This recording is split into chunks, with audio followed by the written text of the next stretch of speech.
Hi everyone, my name's Kate Kalthoff and welcome to a Stamping to Share video. Today I'm going to share with you a really simple, easy, quick birthday card. It uses the Birthday Bloom stamp set from the 2016 Occasions catalog, which looks like this. And of course this big flower can be really intimidating, but you don't have to color it every time. In fact, in this card we stamp it off once and stamp it onto this circle. And look how light and pretty that is in the background. And then on the inside, we just stamp it onto this mint macaron paper, and it's just so lovely there in the corner. And so it can be quite easy to use, as you will see. And so let's go ahead and get started. One thing that you might notice about this card, if I'm showing it correctly, is there's lots of sparkle on it.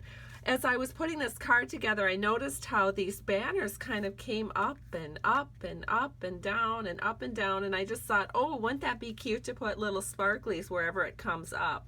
So I did that, and of course, you know, to some people this might look a little overboard, but to me it just looks festive and fun. So let's go ahead and get started. The first thing we're going to need is a piece of basic black cardstock. It's 4 1/4 by 11 inches scored at 5 1/2. And so what we're going to do is we're just going to fold along the score line. I'm going to take my bone folder, give it a nice press so it will lie flat for us while we work with it. And then I think we're just going to go ahead and we're going to stamp our inside panel and get that done. The inside panel is going to be a piece of mint macaron.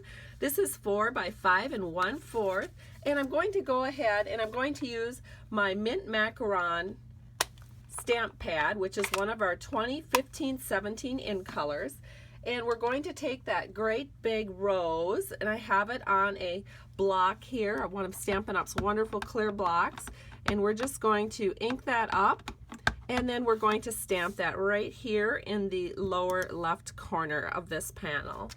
And there we go. Now we're going to go ahead and we're just going to glue that to the inside panel of our card. So we'll use a little multi-purpose liquid glue, and we will open up our card base, and then we'll just go ahead and set this in here. And one thing I love about glue is it gives me a little time to wiggle it into place. If you're like me and don't always get it down perfectly even the first drop, this is a nice option to be able to wiggle that into place. Now the next panel that we're going to need is another panel that's the same size. This is Whisper White. It's 4 by 5 1/4, and we're going to build our card front onto this card base.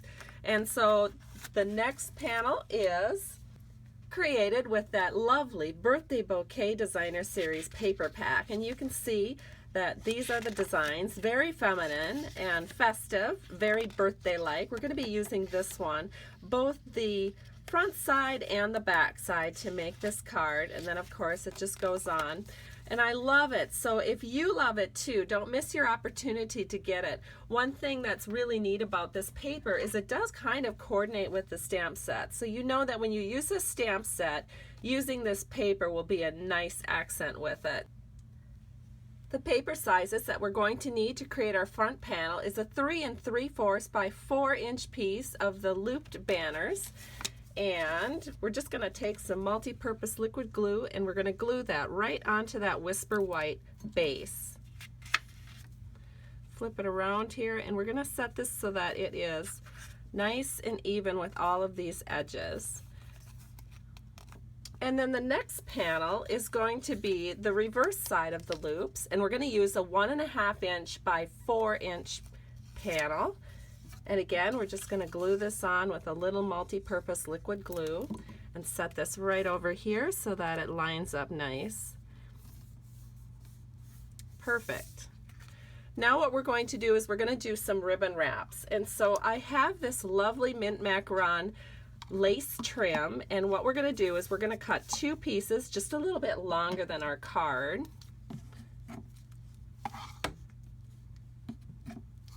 And I wanted to make sure that this didn't get too wide, because as you can see, if we put it really wide, it pretty much obscures this entire right panel. So the best way then to compensate for that is we're going to go ahead, put this so that it is a little bit over to the left of this seam line, And then when we put this one on the left side here, we're going to overlap it.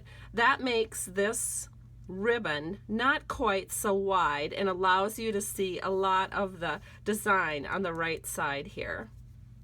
So let me go ahead and tape that into place.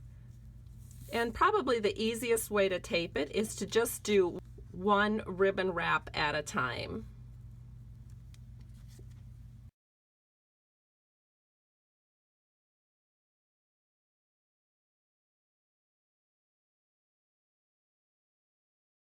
All right, as you can see, I've gone ahead and I've done this mint macaron ribbon wrap, and you can see that it's doubled right here through the center.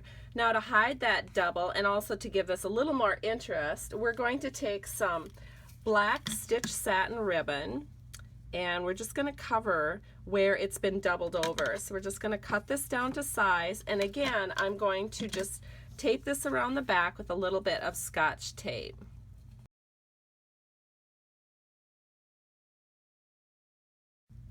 And here we have the completed panel, and now we're ready to go ahead and do some stamping for our sentiment. So what I have is just a scrap piece of mint macaron, and I am going to go ahead and punch out a 2.5-inch circle from the scrap of mint macaron. And then what I'm going to do is I'm going to ink up those roses again with my mint macaron, but I'm going to stamp it off once on my scrap. And then I'm going to come in and stamp it right onto this mint macaron circle. And that gives us just a really soft flower in the background. If we go any brighter than that, our black ink will have trouble competing with it. So the black ink that I'm going to use for my sentiment is our archival Stampin' pad from Stampin' Up. And I'm just going to go ahead, ink up that sentiment, and then we're going to stamp it right here over the top of this flower. What's nice about a circle is you don't ever have to worry about stamping it straight, because you can just always turn the circle so that it's straight on your card. So now all we have to do is attach this to our panel, and so let's go ahead and start assembling our card. So I'm going to use a little bit of multi-purpose liquid glue on the back here, and we are going to set this right onto the front of our card. And again, we'll just wiggle it into place so that everything fits beautifully. And now we're going to go ahead and we're going to put this on dimensionals. So I'm going to only do dimensionals here on the outside, and I'm going to keep them pretty close to the edge because I want them to be able to grab the paper and not the ribbon. And then I'm also going to just do another one right here on this outside edge. And then because I really want this to stand out, I am going to double the dimensionals so that they are a little bit taller. The ribbon is actually pretty bulky through the center because we added we did a little bit of an overlap on the mint macaron, and then of course adding the stitched black satin ribbon also gave it a little bit more bulk. And so to compensate for the bulk through the center of this panel, I'm going to go ahead and add a double stack of dimensionals. So now we can go ahead and just set this right here so it's all beautiful. And of course the card is perfect to send just like this. Yes, but if you're like me and want to add a little bit of glitz and glam to your card, you might consider using some basic jewels from Stampin' Up. These are such sparkly rhinestones. I just love them. So I have one pack that's open here, and I'm going to take my paper piercing tool because it's just so nice and easy to grab these little rhinestones and set them wherever I want them. So I'm taking two of the smallest rhinestones and I'm just setting one here, and then one of the medium rhinestones and setting it right here nice and close to this little one. So that's all we're going to put on the circle. And then we're going to go ahead and we're going to put some medium-sized rhinestones wherever there is a loop that sort of comes up to a peak. So that would be here, and then another one here. And we'll just go ahead and do this all the way down on this banner side of the card.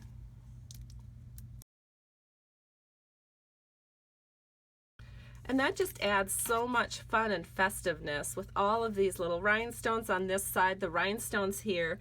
And then of course we want to have something over here just to kind of balance all those rhinestones. So we're going to use one of these bigger rhinestones. And we're going to set this right over here. He's sort of escaped and he's just off there having fun in the confetti. So this is the card that is the final card. And so here's the one I just created and the one I did in advance. So I truly hope you've enjoyed this tutorial. Thank you so much for following along. If you need a demonstrator, you are welcome to visit my blog at www.stampingtoshare.com, and I have links there where you can place orders with Stampin' Up. Have a great day. I truly, truly appreciate you. Bye-bye.